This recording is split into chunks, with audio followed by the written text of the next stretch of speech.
We all know today our Swamiji is about to celebrate the birthday. On this auspicious occasion, we people have gathered here to celebrate the birthday of Swamiji. So first I would like to wish from the bottom of heart very happy birthday. Respected dignitaries, dear parents and devotees of this Mata and residents of Hedgimadra village. We all know Hedgimadra village is one of the holy village, and here one of the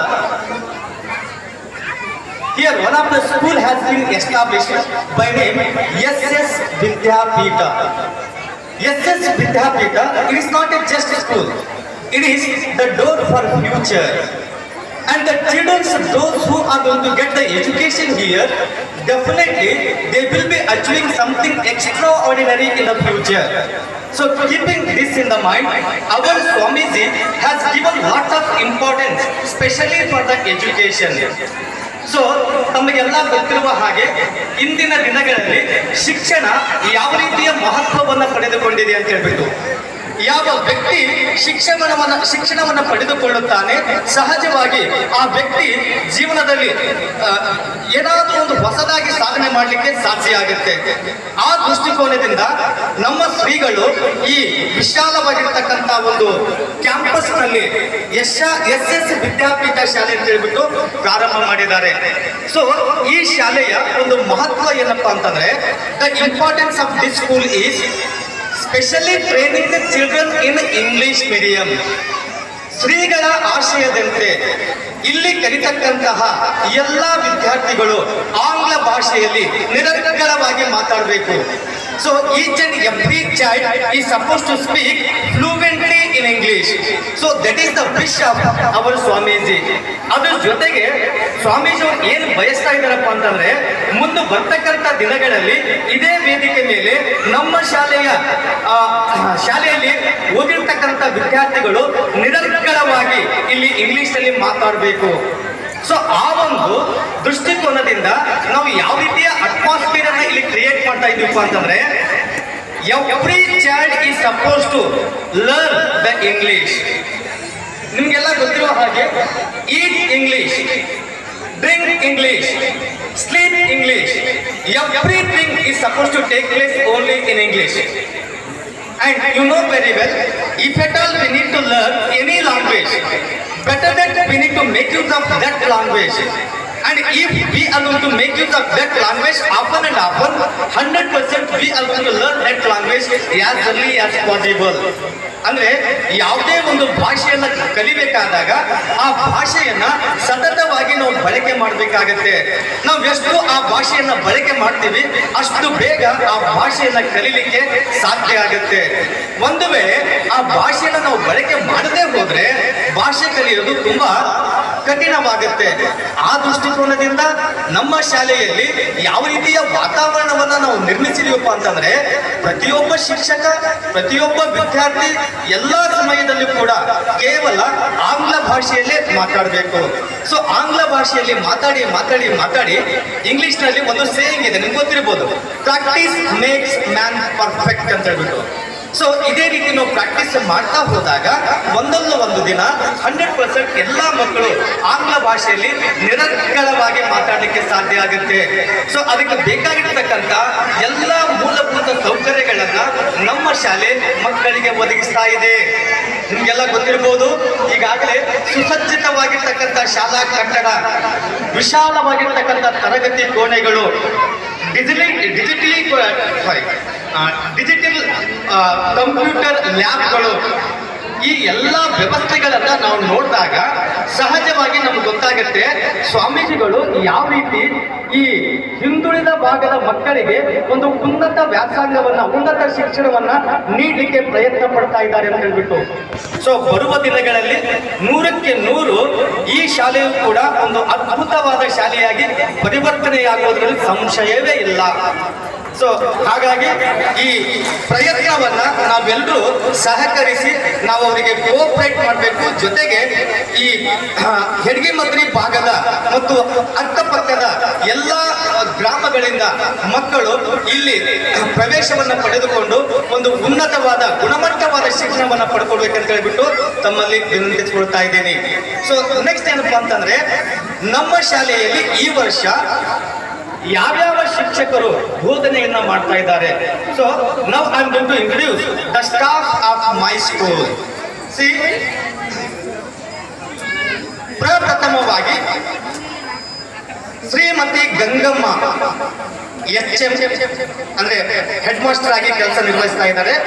so ಇವ್ರದ್ದು qualification ಬಂದು BA DEd, ಸುಮಾರು ವರ್ಷಗಳ ಅನುಭವ ಇರ್ತಕ್ಕಂತಹ ಅನುಭವಸ್ಥ ಶಿಕ್ಷಕಿ. ತದನಂತರ Madhavi C is the assistant teacher, MA BEd and she is going to handle the Hindi subject. ಅಂದ್ರೆ ಅವರು ಹಿಂದಿಯನ್ನ ಬೋಧನೆ ಮಾಡ್ತಾರೆ. And next, it is the Ashwini PUC DEd and she is going to teach Kannada. So ಇವರು ಕನ್ನಡ ಒಂದು ವಿಷಯವನ್ನ ಮಕ್ಕಳಿಗೆ ಬೋಧನೆ ಮಾಡ್ತಾರೆ. ಅದೇ ರೀತಿ Bhavani assistant teacher, MCom BEd KG ಸೆಕ್ಷನ್ಗೆ ಅಂದ್ರೆ LKG ಮತ್ತು UKG ನರ್ಸರಿಗೆ ಇವರು ಕನ್ನಡ ಮತ್ತು ಗಣಿತ ಹೇಳಿಕೊಡ್ತಾರೆ. ಜೊತೆಗೆ ಶ್ರೀಮತಿ ಕವಿತಾ ಹಗಲ್ದಾರ್ ಅಂತ ಹೇಳ್ಬಿಟ್ಟು ಇವರು ಕೂಡ DDU ಶಾಲೆಯಲ್ಲಿ ಸುಮಾರು 10 ವರ್ಷಗಳ ಅನುಭವ ಹೊಂದಿರತಕ್ಕಂತಹ ಶಿಕ್ಷಕಿ.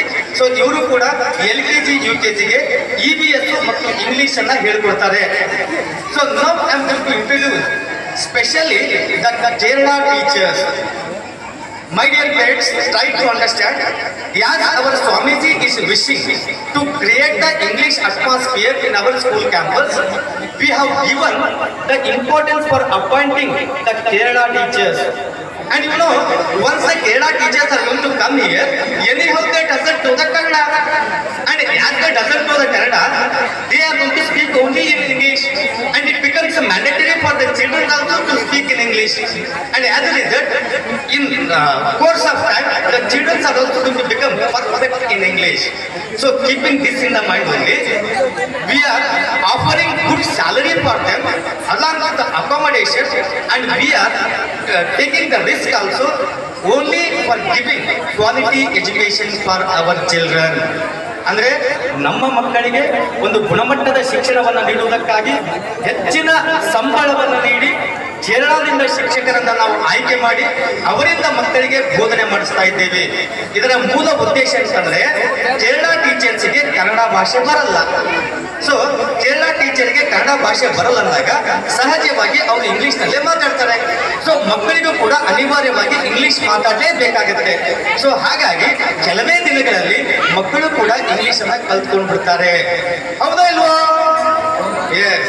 So first I would like to introduce Vinju Arun. So she is going to be working as coordinator and she is having the qualification of MA BEd, 7 years experience in Karnataka only. So Binju Arun ಅಂತ ಹೇಳ್ಬಿಟ್ಟು ಇವರು Kerala teacher. So ಇವರು coordinator ಅಂತ ಹೇಳ್ಬಿಟ್ಟು ಕೆಲಸ ಮಾಡ್ತಾರೆ. ಇವರಿಗೆ 7 ವರ್ಷದ ಅನುಭವ ಇದೆ. ನೆಕ್ಸ್ಟ್ ಅರುಣ್ ಪ್ರಭಾ ಅಂತ ಹೇಳ್ಬಿಟ್ಟು, Arun Prabha assistant teacher science, ಇವರಿಗೂ ಕೂಡ ಸುಮಾರು 7 ವರ್ಷದ ಅನುಭವ ಇದೆ. ನೆಕ್ಸ್ಟ್ ಪಾರ್ವತಿ ಅಂತ ಹೇಳ್ಬಿಟ್ಟು, Parvati C is also from Kerala only and C is having the qualification of BA and BEd and she is having the experience 10+ years, ಅಂದ್ರೆ 10 ವರ್ಷಗಳಿಂದಲೂ ಅಧಿಕವಾಗಿರ್ತಕ್ಕಂಥ ಅನುಭವ ಇದೆ. ಅವರು ಆಂಧ್ರ ಪ್ರದೇಶ ಮತ್ತು ಕರ್ನಾಟಕದಲ್ಲಿ ಕೂಡ ಅವರು ಸೇವೆಯನ್ನು ಸಲ್ಲಿಸಿದ್ದಾರೆ. ಸೊ ಜೊತೆಗೆ ಅದಿರಾ ಅಜಿಲೇಶ್ MCom ಮ್ಯಾಥ್ಸ್ ಟೀಚರ್ ಆಗಿ ಜಾಯ್ನ್ ಆಗಿದ್ದಾರೆ. ಅವರು ಕೂಡ ತಮಗೆ ಎಷ್ಟು ಸಾಧ್ಯ ಆಗುತ್ತೆ ಅಷ್ಟು ಮಕ್ಕಳಿಗೆ ಒಳ್ಳೆಯದನ್ನು ಮಾಡಲಿಕ್ಕೆ ಪ್ರಯತ್ನ ಪಡ್ತಾ ಇದ್ದಾರೆ. ಇನ್ನೊಂದು ವಿಶೇಷವಾಗಿರ್ತಕ್ಕಂಥ ಸೂಚನೆ ಏನಪ್ಪಾ ಅಂತಂದ್ರೆ, ಬಿಂಜು ಅರುಣ್ ಪ್ರಭಾ ಇವರು ಈಗಾಗಲೇ ಯಾದಗಿರಿ ಜಿಲ್ಲೆಯಲ್ಲಿ ಡಿಸ್ಟ್ರಿಕ್ಟ್ ಟಾಪರ್ ಆಗಿರ್ತಕ್ಕಂತಹ ಅಕ್ಷರ ಪಬ್ಲಿಕ್ ಸ್ಕೂಲ್ ಅಲ್ಲಿ ವರ್ಕ್ ಮಾಡಿರ್ತಕ್ಕಂಥ ಅನುಭವ ಹೊಂದಿರತಕ್ಕಂಥ ಶಿಕ್ಷಕರು. ನಿಮಗೆಲ್ಲ ಗೊತ್ತಿರಬಹುದು, ಈ ವರ್ಷ ಅಕ್ಷರ ಪಬ್ಲಿಕ್ ಸ್ಕೂಲ್ ಇಡೀ ಜಿಲ್ಲೆಗೆ 622 ಅಂಕಗಳನ್ನ ಗಳಿಸಿ ಪ್ರಥಮ ಸ್ಥಾನವನ್ನು ಪಡೆದಿತ್ತು. ಅಂಡ್ ನಿಮ್ಗೆ ಗೊತ್ತಿರಬಹುದು, ರೀಸೆಂಟ್ ಆಗಿ CEO of Yadgiri felicitated these people and he compared Yadgiri with urban Bengaluru. So actually in urban Bangalore also, the SSLC children highest topper was 622 only. And the same topper in Yadgir also, that is from Akshara Public School. And when he was saying that one, he said that, "Hum kisi se kam nahi hai." Who said this one? CEO. In the sense, we too are slowly improving in the education. So our Swamiji, he is trying his level best to provide a quality education, and hopefully, sir is giving the assurance also. ಭರವಸೆ ಕೂಡ ಕೊಡ್ತಾ ಇದ್ದಾರೆ. ಯಾವ ರೀತಿಯ ಭರವಸೆ? ಭರವಸೆ ಅಂತಂದ್ರೆ SS ವಿದ್ಯಾಪೀಠದಲ್ಲಿ ಕಲಿತಕ್ಕಂತಹ ಮಕ್ಕಳು ಎಲ್ಲರೂ ಇಂಗ್ಲಿಷ್ ನಲ್ಲಿ ನಿರರ್ಗಳವಾಗಿ ಮಾತಾಡ್ತಕ್ಕಂತಹ ಒಂದು ಬೆಳವಣಿಗೆ ಅಥವಾ ಅಭಿವೃದ್ಧಿ ಆಗೇ ಆಗುತ್ತೆ ಅಂತ ಹೇಳ್ಬಿಟ್ಟು, ಸರಿನಾ? ಸೊ ಕೊನೆಯದಾಗಿ ನಾನು ಏನು ಹೇಳಕ್ಕೆ ಇಷ್ಟಪಡ್ತಾ ಇದ್ದೀನಪ್ಪ ಅಂತಂದ್ರೆ, ನಿಜವಾಗ್ಲೂ ಈ ವೇದಿಕೆಯಲ್ಲಿ ಮಾತಾಡಲಿಕ್ಕೆ ಅವಕಾಶ ಸಿಕ್ಕಿರೋದು ನನ್ನ ಪುಣ್ಯ. ಸೊ ನಾನು ಇದೇ ಊರಿನ ಮೊಮ್ಮಗ. ಮೋಸ್ಟ್ಲಿ ಯಾಕೆ ಗೊತ್ತಿಲ್ಲ, ನಿಮ್ಗೆ ಗೊತ್ತಿರ್ಬೋದು, ಈ ಹಿಂದೆ ಇಲ್ಲೊಬ್ರು ಅಲ್ಲಾದಾರ್ ಶಾಸ್ತ್ರಿ ಅಂತಿದ್ರು. ಆ ಅಲ್ಲಾದಾರ್ ಶಾಸ್ತ್ರಿಯವರ ಸೋದರ ಅಳಿಯ ನಾನು, ಅಂದ್ರೆ ನನ್ನ ತಾಯಿಯ ತವರ ಮನೆ ಇದೇ ಹೇಗಿಮದ್ರ. ಸೊ ಇಂತಹ ಒಂದು ಪ್ರದೇಶದಲ್ಲಿ ನನಗೆ ಮಾತಾಡಲಿಕ್ಕೆ ಅವಕಾಶ ಸಿಕ್ಕಿದ್ದು ನನ್ನ ಪುಣ್ಯ ಅಂತ ಹೇಳ್ಬಿಟ್ಟು ಈ ಮಾತುಗಳಿಗೆ ವಿರಾಮ ಕೊಡುತ್ತೇನೆ. ಧನ್ಯವಾದ. Thank you.